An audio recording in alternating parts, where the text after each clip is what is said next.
Dallas Raines with weather, Todd Donahoe sports, and the entire Eyewitness News team. Now, Eyewitness News Tonight. Good evening. As the full extent of the earthquake damage becomes clear, the Red Cross tonight says an estimated 25,000 dwelling units have been left uninhabitable, at least for the time being. 447 buildings have been declared unsafe in Los Angeles. That includes 295 homes and apartment buildings, a total of 4,500 living units, and inspections continue. Residential damage in Los Angeles alone is $375 million and rising. Thousands left homeless by the quake are still camping out, facing new problems, the threat of disease, and rain expected Saturday night. Linda BREAKSTONE is live with a news van at a park in Canoga Park. Linda. Well, Harold, with all of these people being displaced and the unsanitary conditions that existed in these makeshift tent cities, something had to be done. Officials tried to get these people into shelters. They did not want to go. They want to stay outside where they believe it is safer. So now with rain threatening, a new solution tonight is being tried. The National Guard got busy setting up the first of hundreds of tents, hoping to eventually accommodate 6,000 people. Each of these tents will hold 30 people, but will not be heated. 53 tents are being erected here in Lanark Park, just down the street from Canoga Park High School. To get a tent, families have to stand in line to get a ticket and then a black mark on their hands.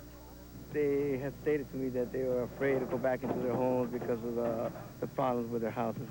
Antonio Salazar, his wife, their little girl, cousins, aunts, uncles, and their grandmother, 14 in all, have been sleeping out here since Monday. When it rains, he says they'll all go into what he calls the soldiers' houses. Are you glad that they're doing this before the rains? Are you happy about this? Yeah, when the rain coming, we have to go in the, I don't know, the house of soldier, I don't know. Brenda Panameno has 40 people from her family camped out here because they don't trust the building inspectors. They're not good. They say they were all right, but they don't look good. She says all 40 family members want to stay in one tent. There are many little children, so though the tents only hold 30, she thinks it'll be okay.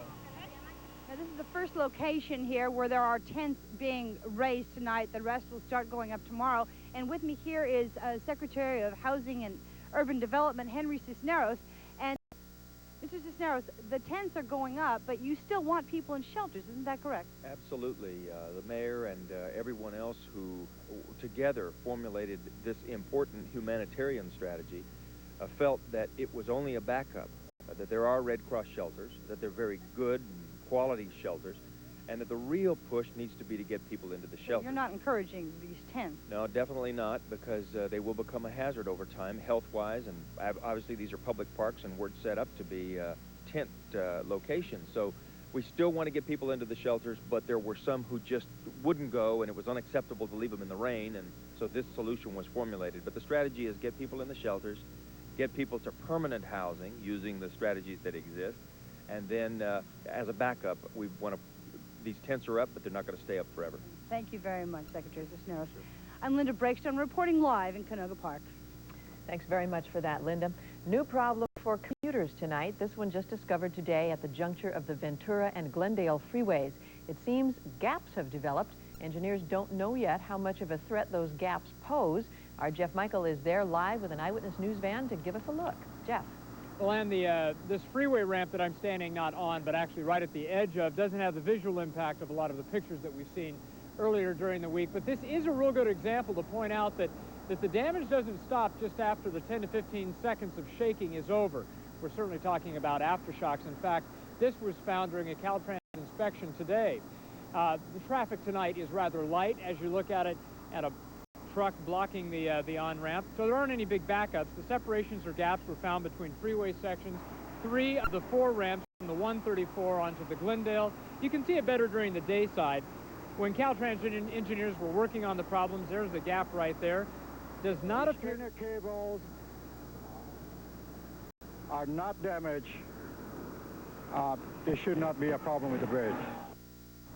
And so here's the map so we can all get acquainted with where these closures are. If you're leaving Pasadena heading west on the 134, you can't get on the Glendale Freeway either north or south. If you're heading east, that is toward Pasadena on the 134. The ramp to the southbound Glendale Freeway is closed. The only open ramp, ironically, is the tallest ramp out here. That's the one that's about 4 stories high. That's the one taking you from the 134 East up north toward the 210. And, of course, all the ramps that take you from the Glendale Freeway onto the 134, they're all open. Now, if that tie cable that the gentleman was talking about is in place between these freeway sections, all should be okay. Should all be repaired by Monday morning rush hour. Reporting live from one of these ramps, definitely closed. I can tell you and quite safe. Jeff Michael, Witness News. Update. There is some good news for tonight. Those downtown LA and the San Fernando Valley from Lancaster and Palmdale will have an alternate to their cars starting Monday. Metrolink is extending 2 morning and 2 evening trips to the Antelope Valley. In addition, the number of trains to Santa Clarita will be increased from 14 to 21. Metrolink employees will sell tickets on the platforms at Lancaster and Palmdale. In the northern San Fernando Valley, DWP crews are still struggling tonight to repair hundreds of water leaks. 20,000 customers up there still without water. All the breaks haven't even been found yet, and there is no estimate on when the repairs will be done. People who live north of Sunset Boulevard are still being advised to boil the water before drinking it. That order will remain in effect at least through the weekend. Removed from the boiling order tonight are the people who live in Sunland and Tujunga, south of the Tujunga Wash, and east of the Foothill Freeway. Anywhere the quake hit, there are mountains of debris, and so beginning tomorrow at dawn, the Department of Public Works will start collecting earthquake debris. The curbside pickup will continue each day for the next 2 weeks. The department says don't include household hazardous materials. Special hazardous events next Saturday will handle those. The time and place will be announced next week. Mail delivery resumed today in parts of San Fernando Valley, hard hit by Monday's quake. 4 post offices that have been closed due to at least one was still without electricity the last time we checked. Carriers were making their rounds today. They tell us, though, there was a week-long backlog of letters, so the residents there will have to be patient. For those folks forced out of their homes, mail will be held for them at their local post office. Well, we've got more here of official notices. The City Department of Building and Safety is posting colored signs on the buildings which it has inspected for damage. If you see a green placard, that means the building is safe to enter for things such as people collecting their belongings, but a green placard still means you can't stay or live in the building. Yellow placards mean people can enter, but part of a building might be restricted. Those areas would be indicated on the sign. And red means the whole building is off limits. Do not enter under any circumstances if there's a red placard outside. Most LA City schools will be back in business next Tuesday. Some 700 campuses will reopen, but almost 100 others are still being evaluated for structural damage. Kids attending classes in buildings that cannot be immediately repaired will be shifted to portable classrooms or to other schools. And the opening of spring semester at Cal State Northridge may be delayed. 11 structures there, including the main library and 2 science buildings, were heavily damaged on Monday, and 3 of them suffered additional damage from those aftershocks that we had today, which were pretty substantial themselves. Harold. Sure were. Some firefighters from Carson find themselves far away from home tonight, protecting residents of hard-hit Santa Clarita. Stephen Noe has more on their story.